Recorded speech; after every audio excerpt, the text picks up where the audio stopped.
Amados irmãos, estamos iniciando mais um estudo das Sagradas Escrituras. É uma alegria muito grande estarmos em comunhão com todos aqueles que aqui se reúnem e os amados que nas outras cidades estão acompanhando a nossa transmissão. Que o bom Deus nos abençoe, nos guarde de todos os tormentos e perigos deste mundo. Que nós sejamos revestidos e fortalecidos para seguirmos, cada um de nós, cumprindo as nossas obrigações pessoais e também o nosso trabalho com as nossas igrejas. Que o Senhor não nos deixe faltar a assistência, a coragem, a firmeza, para que nós sejamos bem-sucedidos nesta tarefa que o Senhor nos concedeu. Hoje vamos examinar o capítulo 5 da primeira carta do apóstolo Paulo aos Coríntios. Como sempre, a instrução do apóstolo, ela tem um caráter de tratar de assuntos relativos à administração das igrejas, mas nós podemos tirar de toda a instrução que ele ministra ensinamentos preciosos para os nossos dias e para o entendimento da doutrina que ele professava. No capítulo 5, ele está tratando aqui de uma situação em que havia lá um homem que tinha se deitado com a sua madrasta, com uma mulher do seu pai que não era sua mãe. Isso parece que não trouxe assim nenhum sentimento de escândalo aos coríntios. Aquela igreja estava cheia de vaidade, cheia de soberba, e eles achavam que entendiam mais do que realmente eles sabiam. E o apóstolo, nesse capítulo aqui, faz uma dura admoestação que eles deveriam ter tomado uma medida contra a atitude deste homem. Vamos acompanhar a leitura na introdução para nós vermos aqui as particularidades. Geralmente se ouve que há entre vós fornicação, e fornicação tal que nem ainda entre os gentios se nomeia, como é haver quem possua a mulher do seu pai. Estais ensoberbecidos, e nem ao menos vos entristecestes por não ter sido tirado dentre vós quem cometeu tal ação. Eu, na verdade, ainda que ausente no corpo, mas presente no espírito, já determinei, como se estivesse presente, que o tal que praticou este ato, em nome de nosso Senhor Jesus Cristo, juntos vós e o meu espírito, pelo poder de nosso Senhor Jesus Cristo, seja este tal entregue a Satanás para a destruição da carne, para que o espírito seja salvo no dia do Senhor Jesus.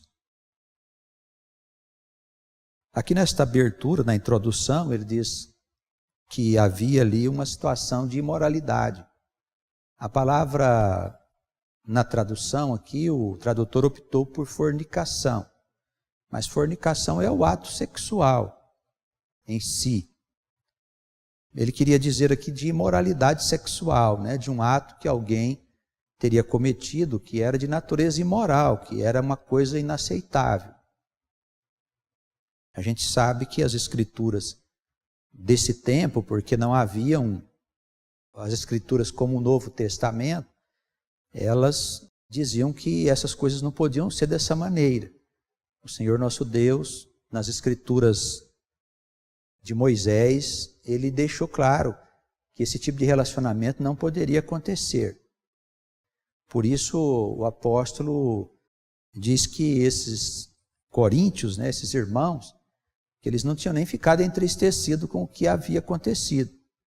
E lá nessa comunidade havia alguns crentes que eram fiéis a Paulo e que informava Paulo de tudo aquilo que estava acontecendo na igreja.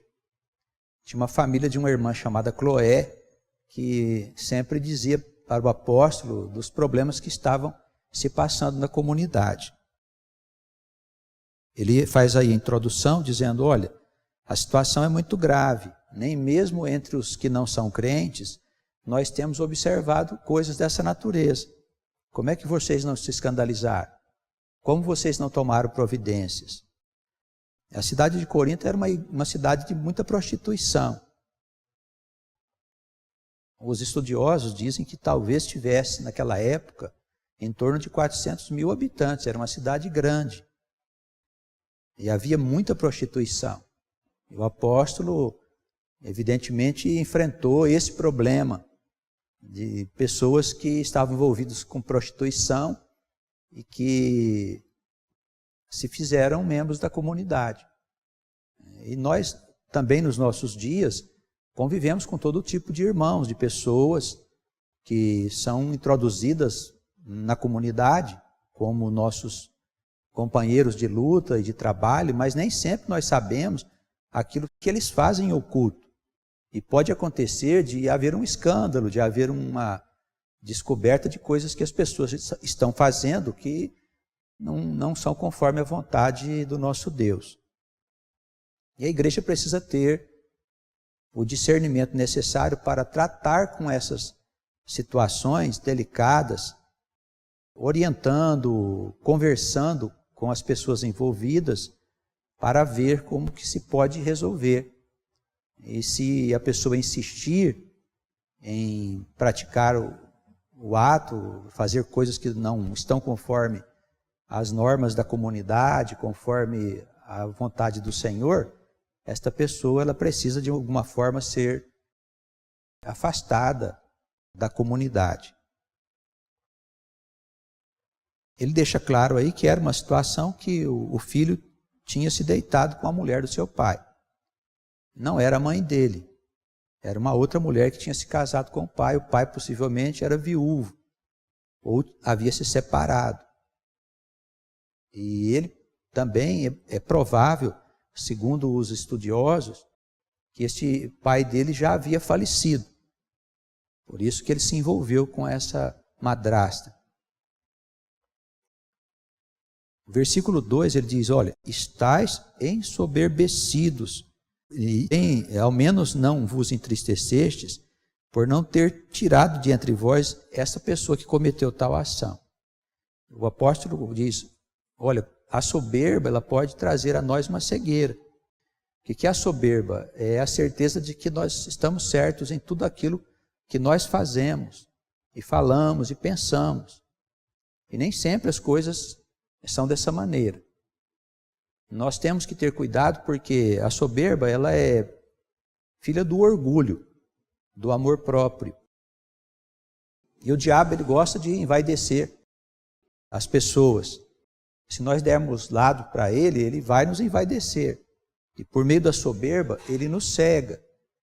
A soberba, a vaidade, o orgulho não deixam a gente perceber as coisas graves que estão acontecendo à nossa volta.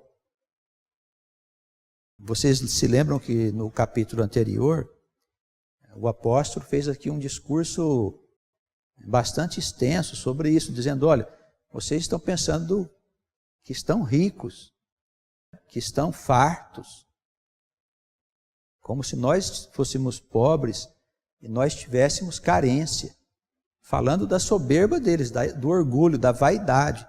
E aqui nesse capítulo é uma sequência disso, ele diz, olha, vocês estão ensoberbecidos.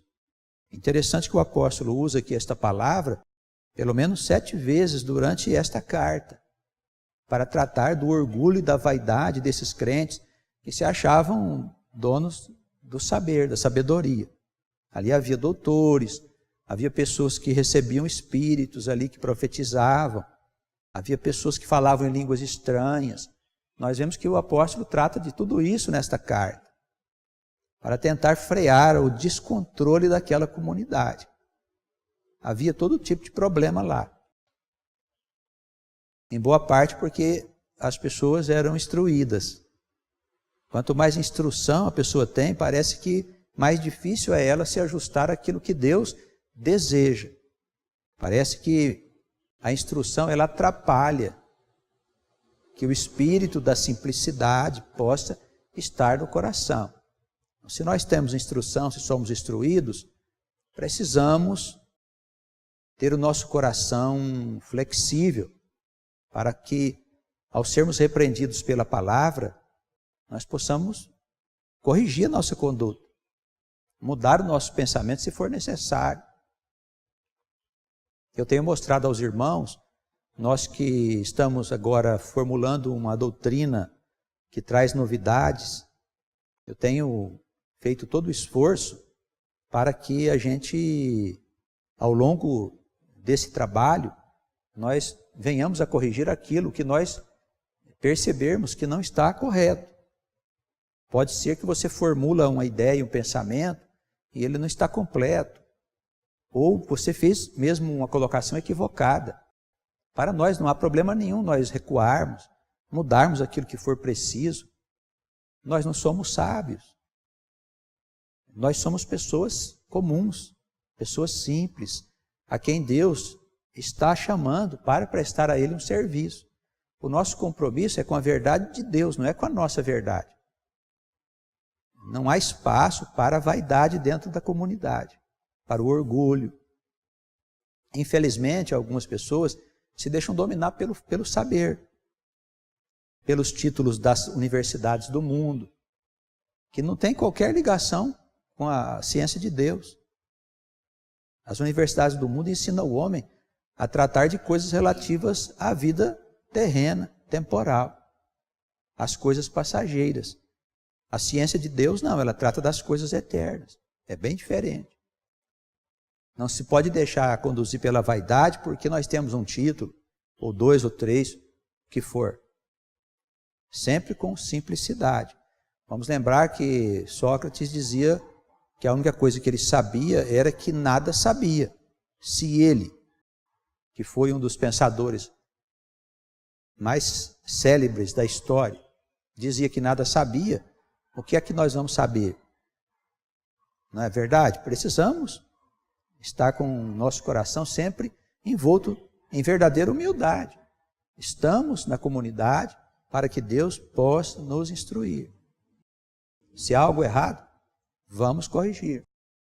Seja na conduta, seja na doutrina, para que sempre estejamos buscando a verdade de Deus.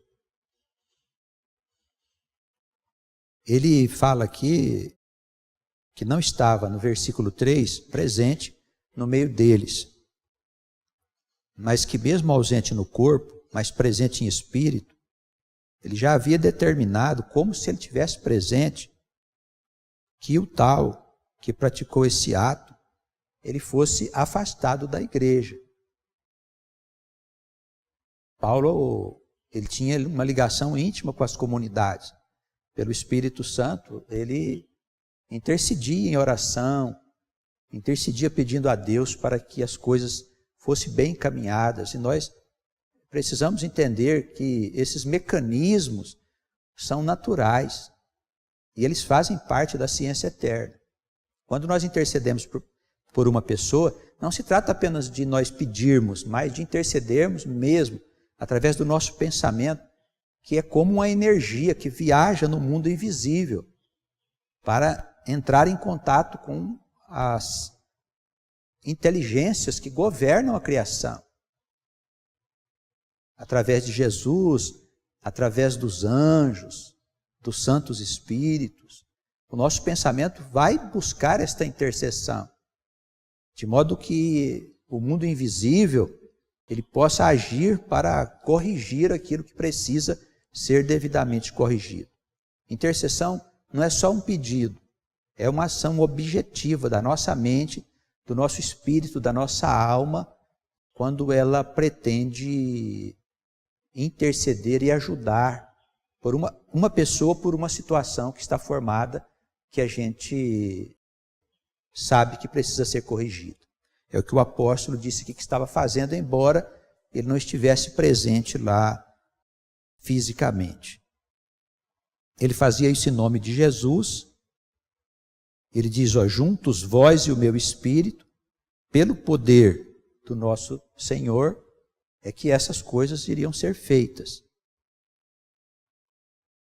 Em nome do Senhor, juntos, vós e o meu espírito, pelo poder do Cristo de Deus, seja este homem entregue a Satanás para a destruição da carne, para que o espírito seja salvo no dia do Senhor Jesus. O que o apóstolo diz aqui nos ensina bastante a respeito da natureza do diabo, porque, infelizmente, a teologia cristã, ela criou uma ideia bastante distorcida a respeito da natureza de Satanás. Formulou-se uma concepção que Satanás é um anjo decaído, que ele fez uma revolta nos céus e levou muitos outros anjos com ele a se revoltar contra o Senhor. De modo que parece que a obra de Deus, ela teria uma imperfeição. Deus teria criado filhos que teriam se revoltado contra ele. Parece uma coisa esquisita. Se Deus é perfeito, as suas obras obrigatoriamente devem ser perfeitas. Se Deus é perfeito, e a perfeição de Deus, ela não guarda nenhum espaço para ter qualquer falha nessa perfeição, por menor que seja. Porque a perfeição é um dos atributos de Deus. E todos os atributos de Deus, eles são infinitos, eles são plenos. Talvez a palavra infinita seja uma palavra pobre para nós dizermos dos atributos de Deus, mas nós podemos dizer que eles são absolutos. Se Deus é perfeito, essa perfeição é absoluta. Se Deus faz uma obra, essa obra obrigatoriamente, ela precisa ser perfeita. E se um filho dele, se um anjo se revoltou contra ele, isso traria uma imperfeição à obra de Deus, o que seria, no ponto de vista da ciência eterna, uma coisa impossível. Por isso, nós precisamos tirar do nosso coração essa ideia de que Satanás é um anjo revoltado. Isso faz parte da teologia medieval, da teologia católica evangélica. Isso é uma grande inverdade que se instalou no coração da igreja para que as pessoas tenham uma explicação para coisas que elas não entendem e que acreditam ao diabo. Daí o sofrimento das pessoas, o insucesso, todas essas coisas passaram a ser obra desse anjo revoltado. E daí há uma grande batalha entre os que são bonzinhos com os que são mauzinhos. Na verdade, todos nós somos maus, destituídos da glória de Deus. Mas com ela, nós somos santos. O que é então Satanás? Satanás é parte da criação. Por mais que os teólogos tentem negar, ele está lá no Éden. A serpente está lá e lá está escrito, com todas as letras e significados, que a serpente é uma obra que Deus fez. Está lá escrito. É o Satanás que tentou a Eva, para que houvesse a queda da alma na dimensão existencial. Ele já está lá, ele pertence à criação. Ele tem um papel. E o que nós estamos vendo o apóstolo Paulo dizer aqui é que esse sujeito ia ser afastado da comunidade, para que ele fosse entregue à vida lá fora, que é o Satanás, e que ele fizesse o papel de destruir a vaidade dele, o orgulho dele, a desobediência dele, levando ele ao sofrimento, de modo que no dia do juízo, o espírito dele pudesse ter oportunidade de ser salvo. Olha, nós estamos aqui vendo uma utilidade para o mal. Nós temos afirmado que o mal não é um equívoco, não é um erro da criação, faz parte dos primeiros tempos da criação e da existência das almas. Faz parte. Não tem nada errado. Também o mesmo apóstolo, ele ensina um princípio que nos faz entender como a alma é trabalhada pelo mal. Ele disse, ainda que o meu homem exterior se corrompa, quer dizer, ainda que eu esteja vivendo em pecado, o meu homem interior se renova a todo instante. O que é o homem interior? É a alma. O que é o homem exterior? É o homem que está em relação com o mundo.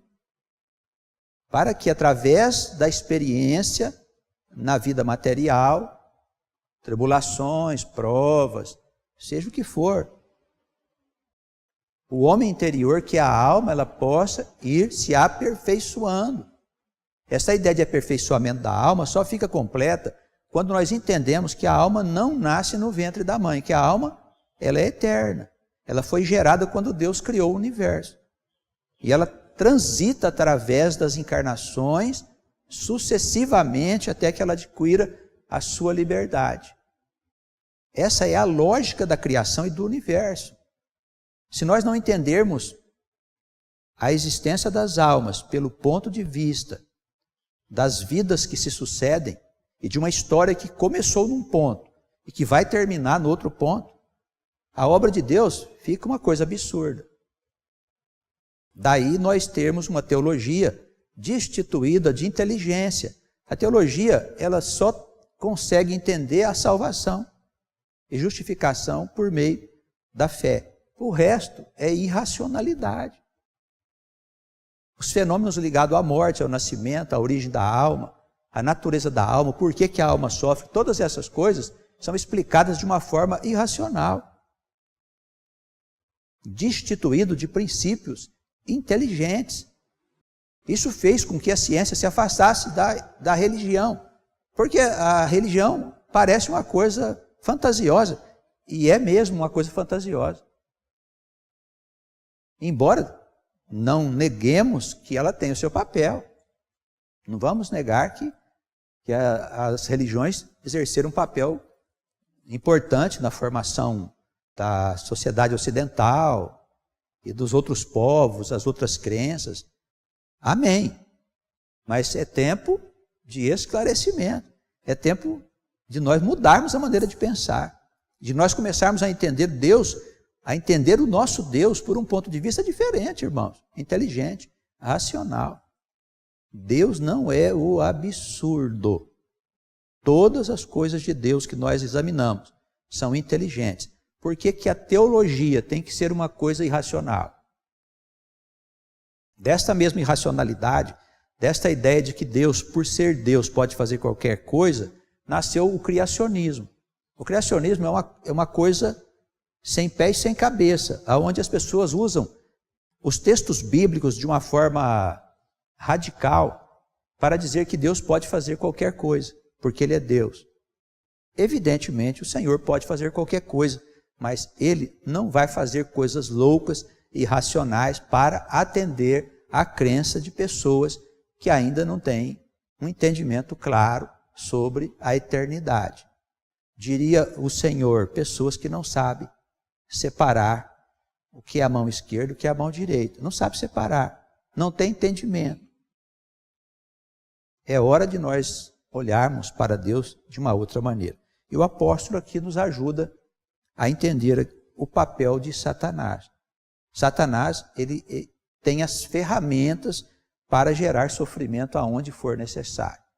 Entenda-se por Satanás o espírito do mal, com os anjos, com os espíritos, com tudo que você achar que pertence ao mal. Os pensamentos, as doenças, as pestilências, todas essas coisas pertencem ao diabo e à morte. Pertence à escuridão. Mas nós somos da luz. A escuridão é uma coisa momentânea. Nós precisamos nos livrar da escuridão consciencial. Seja esse tal, pois, versículo 5, entregue a Satanás para a destruição da carne, de modo que o espírito seja salvo no dia do Senhor Jesus.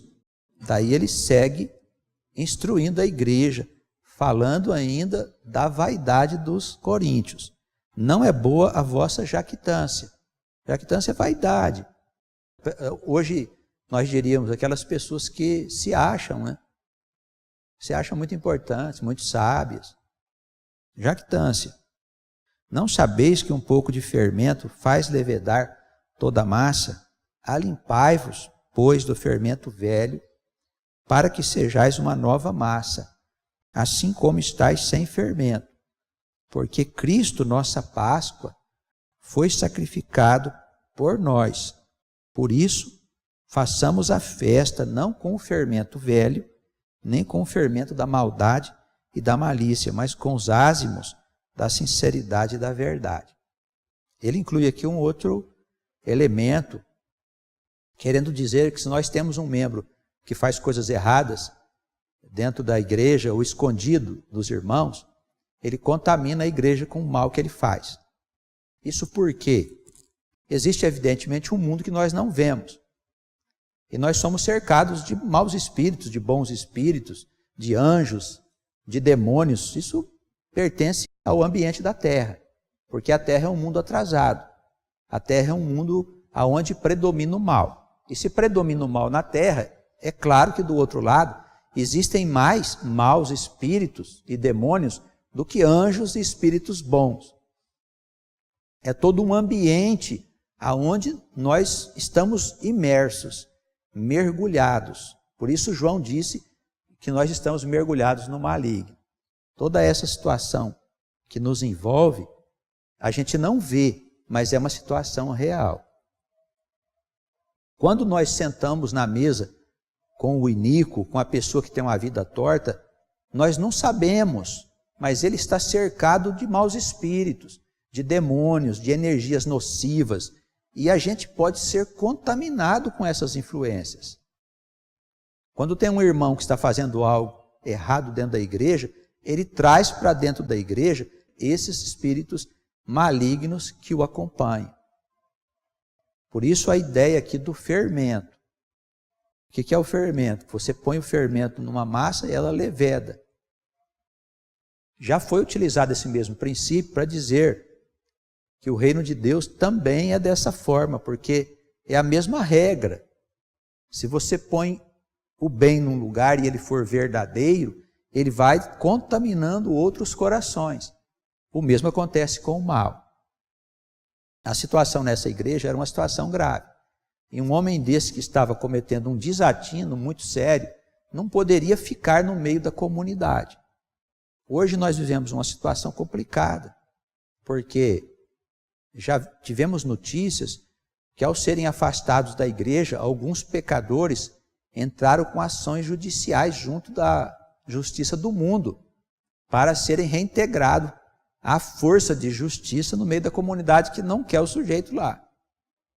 Hoje vivemos um tempo em que as pessoas se acham justas. Elas não querem nem ser classificadas como pecadoras mais.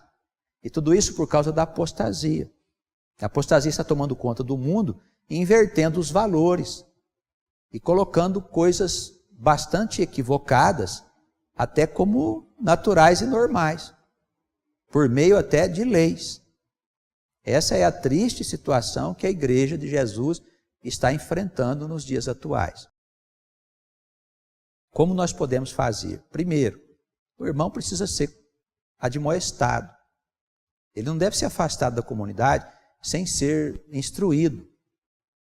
Porque todos nós temos que ter oportunidade de sermos perdoados pelos pecados que nós cometemos. Mas se esse irmão permanecer fazendo as coisas erradas, daí ele precisa ser levado diante da comunidade dos irmãos. Não é para fazer tal coisa publicamente. Ele precisa ser levado diante da comunidade dos irmãos e a comunidade decide se ele vai ser afastado ou não. Por força de estatutos, nós podemos afastar o irmão do corpo da igreja. Nós não podemos impedi-lo de vir à igreja. Ele pode vir à igreja quando ele quiser, nas assembleias públicas. Mas participar como membro da comunidade, a comunidade tem suas regras e deve fazer valer essas regras. Se houver alguma ação judicial, essas coisas loucas que nós vemos notícias de terem acontecido, que a gente enfrente essas coisas também com ações da mesma natureza. Porque uma igreja ela tem um regimento interno, ela tem regras. As nossas regras são morais. Não vamos afastar uma pessoa a não ser que haja necessidade. Por que nós temos que conviver com alguém que insiste em fazer coisas que nós não concordamos? A dificuldade está no fato de que o mundo está abraçando o pecado como se fosse uma coisa correta. Então é um tempo bastante complicado. E nessas situações nós precisamos saber como agir. O apóstolo Paulo, ele fala que, olha, o fermento, ele faz levedar toda a massa. Limpai-vos, pois, do fermento velho. Ele diz, olha, o que vocês estão fazendo aí é coisa velha. Não é o fermento da sinceridade. Não é o bom fermento que estava ali presente. Era o fermento do mal. Por isso ele diz, limpai-vos, pois, do fermento velho, para que sejais uma nova massa.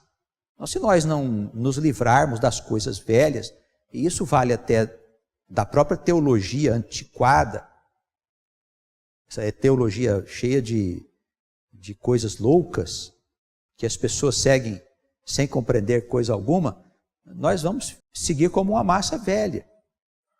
É necessário que haja uma renovação de entendimento. Que as igrejas sejam avivadas, não por espíritos. Irmãos, nós estamos com igrejas cheias de espíritos se manifestando para todo lado. Espíritos que riem, espíritos que caem. Espíritos que falam língua enrolada que ninguém entende. Espíritos que fazem as pessoas sentir como se tivesse fogo nos pés. Nós estamos com as igrejas cheias de manifestação. Manifestação de todo tipo. São manifestações de espíritos de diversas naturezas, não só o Espírito Santo. A igreja não precisa ser avivada por música, não precisa ser avivada por louvores, mas por um novo ponto de vista, por um novo fermento. Pelos ázimos da sinceridade, ele diz aqui, por pães verdadeiros, né? Nós precisamos ser pães verdadeiros, não pães embolorados, azedos. A igreja precisa desse avivamento. Mas enquanto as pessoas insistirem, batendo na velha teologia, na tecla dos velhos conceitos, a igreja vai continuar sendo enganada pelo diabo. E o fim disso vai ser o quê? A vergonha. O fim disso vai ser o diabo. Ele vai envergonhar este povo. Porque o Espírito de Deus está falando com o povo e o povo insiste em não ouvir o Espírito de Deus. Isso não é novo. Lá no passado, o povo de Deus fez exatamente a mesma coisa. Os cristãos, eles são a casa de Israel. E a casa de Israel era de coração endurecido, desobediente. E continuam do mesmo jeito, praticando idolatria. Idolatria é uma coisa condenada desde Moisés. O nosso Deus, ao longo de toda a história, ele condena a idolatria. E o nosso povo continua praticando idolatria. Continua atrás de riquezas do mundo, atrás das coisas que os descrentes procuram. Se nós não acordarmos, irmãos, nós vamos ser despertados de uma forma muito triste, vergonhosa, porque o diabo vai destruir a igreja. Ele vai destruir a igreja não vai subir voando para os céus. Jesus não vem buscar a igreja, isso é uma mentira da teologia tradicional. Isso é uma doutrina equivocada. Não há passagem nenhuma que Jesus diz que vem buscar a igreja, não existe isso. A passagem se refere aos apóstolos, que pertencem à estrutura espiritual da Nova Jerusalém, são as colunas, as inteligências que vão sustentar o mundo novo. Jesus viria buscá-los. E buscou mesmo, em espírito. Eles já morreram, todos eles. A palavra não pode ser aplicada a nós. Não basta estar escrito na Bíblia para que eu formule uma teologia sobre uma coisa que está escrito ali. É necessário que a gente utilize o sentido literal dos escritos para que a gente não se perca. O sentido literal é como uma âncora. Dizer que Jesus vem buscar a igreja é uma alegoria. O que é alegoria? É uma coisa que a pessoa pode inventar baseado numa passagem bíblica. É uma invenção. Martim Lutero, o reformador protestante, ele dizia que a alegoria é a escória da Escritura. A escória é o lixo da Escritura. Não podemos nos afastar do sentido do que está escrito, irmãos. Mesmo que a gente não entenda o que está escrito, é melhor a gente passar para o versículo seguinte e dizer, olha, isso aqui eu não entendo. E ir em frente. E corrigir quando for necessário, quando eu disse a princípio, os estudos, se tiverem necessidade de serem corrigidos, nós precisamos corrigi-los. Porque precisamos buscar a verdade de Deus, não embalarmos em sonhos. Jesus não vem buscar a igreja. Ninguém vai sair voando para o espaço. Vai ser uma vergonha para os teólogos e pastores que sustentam essa doutrina. A moda desse aqui, que insistiu em fazer aquilo que Deus disse para não fazer, nós podemos ser vítimas da ação de Satanás. Precisamos ter cuidado com isso. A igreja precisa acordar para um novo tempo. O fim do mundo está se aproximando. E quem não acordar para uma verdade diferente da verdade que foi ensinada ao longo desses séculos de história da Igreja Católica, vai ser envergonhado com toda certeza. Com toda certeza. A teologia católica não se sustenta. A evangélica não se sustenta. É a mesma teologia. Não tem teologia evangélica e católica, é tudo uma coisa só. Muda um pouquinho a roupa e tal, mas o espírito é o mesmo. É o mesmo espírito, irmãos. Alimpai-vos, pois, do fermento velho, das coisas velhas. Fermento velho é doutrina velha, é condutas antigas, nossas velhas condutas morais, nocivas, que precisam ser deixadas de lado, substituídas por uma conduta nova, de coração sincero, verdadeiro, limpo, na presença do Senhor, arrependidos das coisas erradas que nós fizemos. Cristo foi sacrificado por nós. Ele é a nossa Páscoa. Eu digo aqui, irmãos, sempre, que nós estamos num movimento de unificação das casas de Israel. Não para unir o judaísmo ao cristianismo, não é nada disso. É a busca por uma unidade de pensamento, que haverá de guiar o povo de Deus. Os judeus, eles precisam receber o Cristo, não o Jesus da igreja. Esse não é verdadeiro. O Jesus Cristo da igreja, ele é uma criação da teologia católica. O Jesus Deus. Jesus não é Deus. Ele é o Messias. Ele trouxe a nós o verbo vivo de Deus pela sua boca, o Espírito de Deus falou a nós, como não falou em nenhum outro profeta.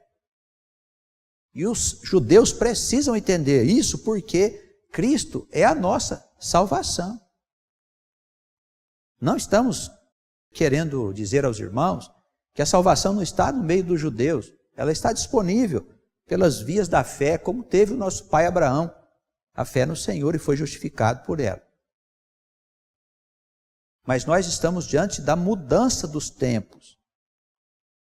O Messias precisa assumir a condição de líder do povo de Deus, de cristãos e de judeus. Eu não estou falando de judaísmo e nem de cristianismo. As duas doutrinas são religiosas. Elas têm os seus conceitos. Todos esses conceitos religiosos serão substituídos pelo conhecimento do Senhor. Não vai ter uma religião no mundo novo. Não vai ter igreja, não vai ter sinagoga, irmãos. O mundo será um templo. Cristo foi sacrificado por nós, Ele é a nossa Páscoa. O que quer dizer Páscoa? Vamos lá para Moisés. É libertação. Ele foi sacrificado para que o sangue dele pudesse dar a nós a condição de proteção em relação ao destruidor. Lembra que o cordeiro foi sacrificado e colocado o sangue no umbral das portas? Cada família sacrificava o cordeiro, colocava o sangue nos portais para que o anjo da destruição não entrasse. O que vocês acham que vai nos proteger nos dias do fim? O sangue do cordeiro. De qual cordeiro? Desse aqui, que é o cordeiro que foi sacrificado por nós. Irmãos, esse é o Messias. Não há outro, não espere outro. O povo de Deus vai assumir aquilo que está prometido desde os tempos passados. As promessas vão se cumprir. O povo de Deus vai ser o farol da humanidade. Não é que vai governar politicamente o mundo. Isso tudo será transformado. Mas serão orientadores das nações. Vai ter um outro templo em Jerusalém? Possivelmente não. Mas o governo vai estar em Jerusalém, vai estar em Israel? Possivelmente sim. As Escrituras dizem isso em muitos lugares. Mas não há indício de que haverá um terceiro templo. Mas se tiver o templo, tudo bem. Mas Apocalipse não diz que vai ter templos. É necessário que tenha um templo lá? É preciso? É indispensável? Não podemos abrir mão? Se nós temos que ter um outro templo lá, então nós estamos nos conduzindo por um fermento velho. O que é o fermento velho? São as velhas concepções. Isso deve mudar. Isso vai mudar. Está escrito que vai mudar. Por isso, Cristo é a nossa Páscoa. Ele é o cordeiro que foi morto para que pelo seu sangue o destruidor não entre na nossa casa quando vier o fim do mundo. É o mesmo destruidor. É o mesmo anjo da morte que pertence ao mundo de Satanás. Ele vem destruir, vai destruir tudo. Aonde o sangue do cordeiro estiver, ele não vai entrar. Mas o sangue de Jesus nós vamos arrumar aonde? Irmãos, nós estamos falando do seu sacrifício, se cremos. O sangue do cordeiro já está na porta da nossa casa, no portal da nossa casa. Se não cremos, estamos perdidos. Por isso, Cristo, o Messias, ele é a nossa Páscoa, foi sacrificado por nós.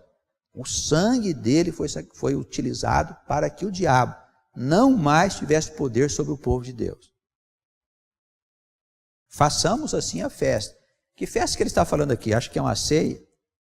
Nós fazemos a ceia, comemos, nos alegramos, falamos do Senhor, oramos, exortamos, fazemos tantas coisas maravilhosas. Mas essa festa que ele está falando aqui é alguma festa de natureza humana? Evidentemente que não, irmãos. Ele está falando aqui das promessas. Alegremos-nos, porque é chegado o reino.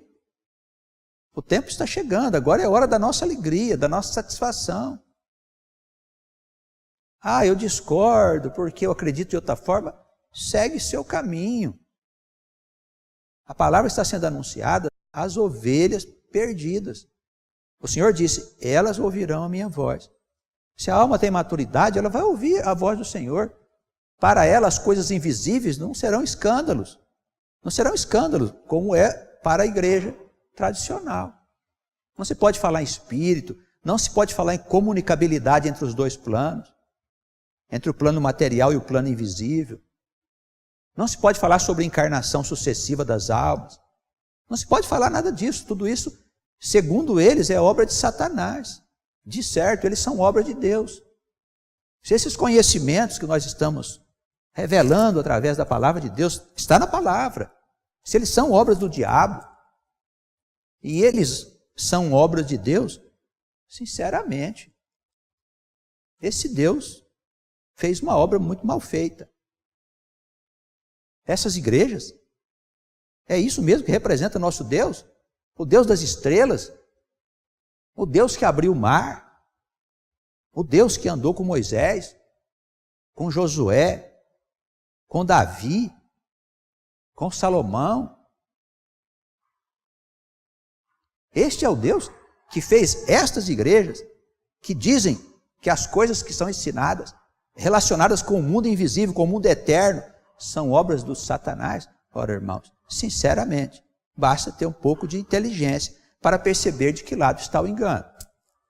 E os que estão enganados, que acordem, que se arrependam.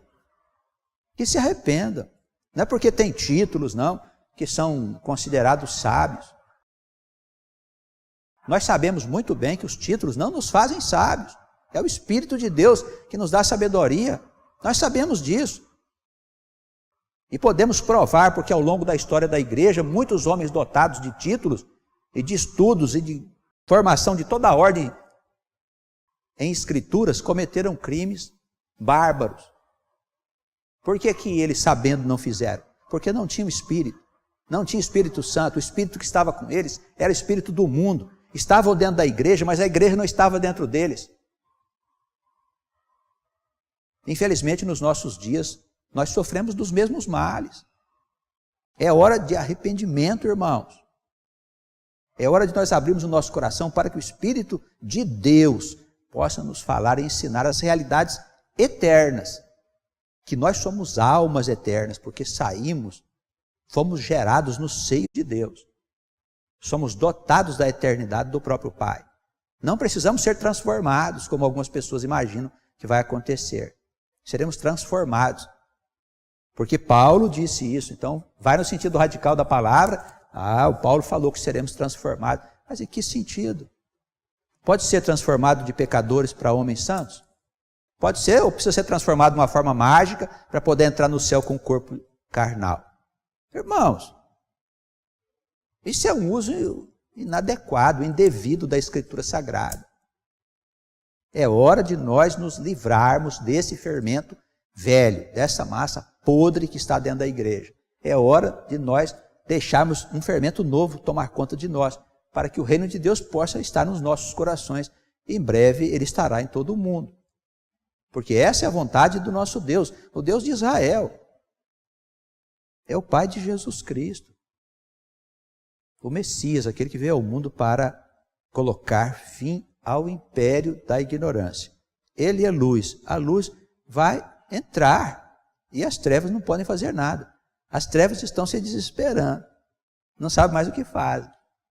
Os maus espíritos, o Satanás, eles não sabem mais o que fazer. Fazem de tudo. Não é assim? Não é isso que nós vemos nas igrejas? Eles fazem de tudo. Se nós formos em 200 igrejas, nós vamos ver 200 práticas diferentes.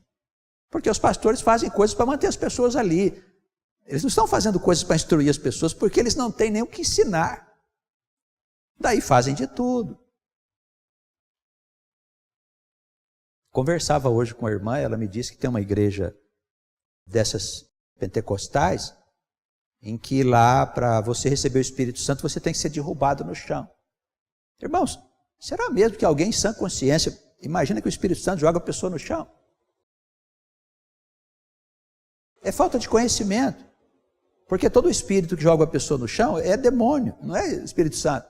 Então o batismo nessa igreja é feito por demônios. Por demônios, não é por Espírito Santo. Está cheio disso, meus irmãos. Nessas casas com o nome de igreja, está cheio disso. E esses demônios, eles vão fazer muito mais. É uma questão de tempo. Como o pai dele está subindo do abismo, né? A hora que o pai dele chegar, que ele entrar no mundo, vocês vão ver a confusão que vai ser isso. Porque as pessoas se deram ao mal. Não ouviram as sãs palavras do Senhor. Não existe isso nas Escrituras. Não existe isso nas Escrituras Sagradas. Nem na doutrina do Velho Testamento tem isso, irmãos. Todo espírito que derruba as pessoas são demônios, não são espíritos de Deus. Estamos diante do poder, não do Espírito Santo, do poder do mal. Você vai entregar sua mente a esses espíritos? O seu corpo a esses espíritos para que você seja derrubado? Você vai ver o que vai acontecer depois que você morrer. A igreja tem conhecimento sobre espírito? Os pastores sabem discernir espíritos? Não sabem. Não sabem discernir espíritos, não conhecem. São enganados pela sua jactância. São enganados pela sua vaidade, pela sua soberba. Deviam ser mais humildes e procurar saber da verdade de Deus. Façamos a festa, não com coisas velhas, mas com coisas novas, com coração sincero e cheio de verdade. Já por carta, versículo 9, vos tenho escrito que não vos associeis com aqueles que se prostituem. Ora, irmãos, nós não temos que ter laço com gente do mal. Não tenha laço. Não tenha amizade. Cuide da sua vida. Preserve-se desse mundo louco que está aí fora. Isso não quer dizer absolutamente com os devassos do mundo. Ou com os avarentos, ou com os roubadores, ou com os idólatras. Porque então vos seria necessário sair do mundo. Ele diz, olha, se você não precisa se isolar do mundo, porque nós temos que viver com as pessoas, desempenhar nossa tarefa, nossa profissão. Se fosse mesmo para você se isolar de tudo, você teria que sair do mundo, porque o mundo está cheio do quê? De pessoas devassas, de pessoas avarentas, de pessoas que roubam, vivem desonestamente e de gente ligada à idolatria. Nós sabemos que o mundo está cheio disso, mas nós não podemos ter laços com essa gente. Não vos associeis com os que se prostituem. Não vos associeis. Cada um de nós temos que nos vigiar. O pastor não vai poder ficar atrás dos irmãos para saber se o irmão está ou não com essa, com aquela amizade. Não vos associeis com gente que tem vida mundana. Agora vos escrevi, versículo 11, que não vos associeis com aquele que, dizendo-se irmão, for devasso ou avarento ou idólatra, maldizente, beberrão, roubador. Com esses, nem ainda comais. Não se sente na mesa com ele. Então veja aquilo que nós não podemos ter no nosso coração. Devassidão, avareza, idolatria, usar da nossa boca para falar bobagens, palavrões. Hoje é muito comum as pessoas falarem palavrão. É muito comum isso, está nas rádios, está na televisão. As pessoas acham graça. A televisão põe um apitinho lá em cima, né, daquele palavrão. Mas as outras palavras circunstanciais já dizem qual é o palavrão para você. Aquilo que a televisão faz é pura hipocrisia. Aquilo poderia ter sido tirado. Estas coisas não deveriam ser nem publicadas dentro dos meios de comunicação, mas eles fazem isso porque os meios de comunicação estão interessados em ganhar dinheiro e audiência. Eles não estão preocupados com a vida moral da sociedade. A sociedade que siga o caminho que ela achar melhor. E uma sociedade sem Deus, o resultado não é bom. O que estamos vendo aí fora é produto de uma sociedade doente, uma sociedade destituída do Espírito de Deus. É o que nós estamos vendo aí fora. Que tenho eu em julgar também os que estão fora? Não julgais vós os que estão dentro, mas Deus julga os que estão de fora. Tirai, pois, dentre vós esse iníquo. Então, o apóstolo diz o seguinte, olha, não temos que julgar quem está lá fora, mas precisamos exercer um cuidado e um juízo com os irmãos que estão dentro da comunidade. Se você quer ter uma vida de devassidão, de bebedice, não venha para a comunidade, não venha para a igreja, não é seu lugar aqui. Nós não queremos convencer o pecador a deixar de ser pecador, não. Você gosta do pecado, se enfia nele. Porque o diabo vai te consertar. A alma não morre. Aqui a conversa é diferente, né, irmãos? Lá fora, como a alma morre, vai para o inferno eterno, os pastores ficam dizendo, não, você precisa se afastar do pecado, porque se você for condenado, você nunca vai sair do inferno, vai passar a eternidade lá. Isso tudo é conversa. Diante da sabedoria de Deus, das revelações que Deus tem feito ao seu povo, a alma é eterna. Ela um dia será salva, mesmo que ela for para o inferno. E o que isso tem de errado, irmãos? O pecador quer cometer os seus pecados? Deixe que ele faça. Deixa ele sentir o sabor do pecado e a consequência dele. Como é que ele vai aprender? Então nós não queremos aqui aborrecer os pecadores, não. Quem quiser deixar o pecado e passar para o lado do Senhor, para a luz, sejam bem-vindos. Mas igreja não é lugar de gente que gosta de viver no pecado. Se você gosta de viver no pecado, não precisa vir na igreja, não. Você já está condenado. Vai beber, vai viver a vida que você quer viver. Lá na frente a gente vai se encontrar. O servo do Senhor está te esperando lá fora. Ele vai te pegar e vai destruir tua carne. Ele vai destruir sua vida. No bom português, ele vai te infernizar. Para que você um dia, no dia do Senhor, possa ter a oportunidade de ter a sua alma salva. Ele vai se lembrar de nós. Eles pensam que estar na mão do diabo é uma coisa agradável, né? É só o começo.